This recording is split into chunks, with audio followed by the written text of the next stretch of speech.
కాంగ్రెస్ ప్రభుత్వం వచ్చిన తర్వాత రేవంత్ రెడ్డి ముఖ్యమంత్రి గారు మరి హైడ్రా తీసుకురావడం జరిగింది.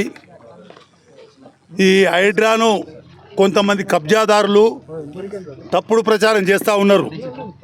హైడ్రాతోని పేదల ఇల్లు ఊలగొడుతున్నారని చెప్పి ఆ తప్పుడు ప్రచారము మానుకోవాలి. ముందు మా గాజుల రామారం గ్రామంలో నేను ఎమ్మెల్యే పోలీస్ హౌసింగ్ చైర్మన్ ఉన్నప్పుడు 2005, 2014 వరకు ఈ ప్రాంతం అంతా పచ్చ కొండలు గుట్టలతో చెట్లతో ఉండేది. 2014లో టీఆర్ఎస్ ప్రభుత్వం వచ్చిన తర్వాత 23 వరకు 10 ఏళ్ళల్లో టీఆర్ఎస్ నాయకులు అప్పుడున్న అధికారులు వాళ్ళు కళ్ళు మూసుకున్నారు.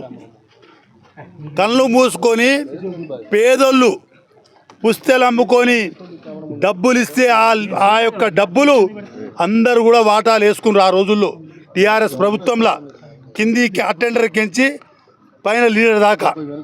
మరి అలా పేదోళ్ళు ఏదో ఇళ్ళల్లో ఉన్నారు 10 ఏళ్ళ సంది.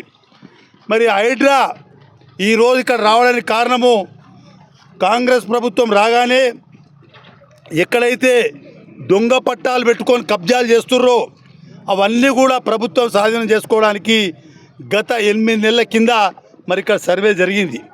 ఇంకా ఎంక్రోచ్ అయిపోతున్నాయి, పట్టాలు డూప్లికేట్ పెట్టుకొని కబ్జాలు చేసుకుంటున్నారని చెప్పి ఇవాళ హైడ్రా రావడం జరిగింది.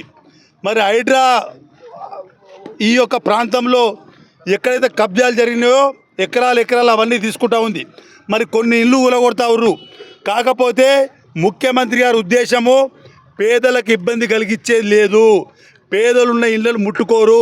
ఇక్కడ ఉన్న నాయకులకు కూడా నేను చెప్తా ఉన్నా, కొంతమందికి మింగుడు పడకుండొచ్చు. ఏవైతే పేదలు ఉన్నారో ఆ ఇళ్ళు ముట్టుకోవట్లేరు. ఈ 6 నెలలు 8 నెలల కింద ఏవైతే కట్టిర్రో ఆ కట్టినవి కూలగొడుతుర్రు. దానికి కూడా మరి ముఖ్యమంత్రి గారి దృష్టికి తీసుకపోతే నేను ఆయన సానుకూలంగా, ఎందుకంటే ఎమ్మెల్యేగా ఎంపీగా చేసింది, ఈ పార్లమెంట్లో ఎంపీగా చేసింది, ఈ ప్రాంతం అంతా ఆయనకు తెలుసు.